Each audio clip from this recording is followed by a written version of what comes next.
कौसडी येथे अतिवृष्टीच्या सावटातही शेतकऱ्यांचा बैलपोळा उत्साहात।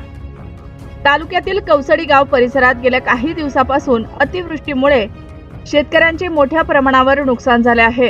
अनेक शेतजमिनी पाण्याखाली गेल्या असून पिकांचे मोठे नुकसान झाले आहे।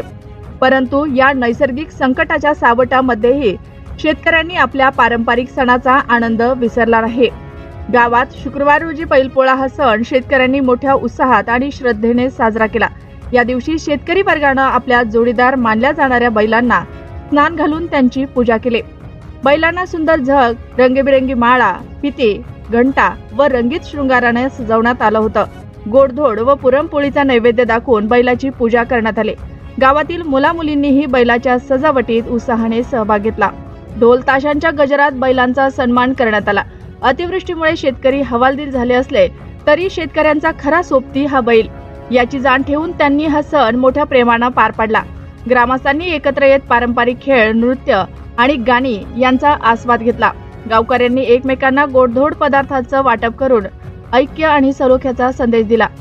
गावातील काही शेतकऱ्यांनी सांगितले की पिकाचे नुकसान झाले आहे, आर्थिक परिस्थिती कठीण आहे, पण संकटाच्या काळातही बैलपोळा साजरा न करता राहवत नाही, कारण बैलांशिवाय शेतीच नाही।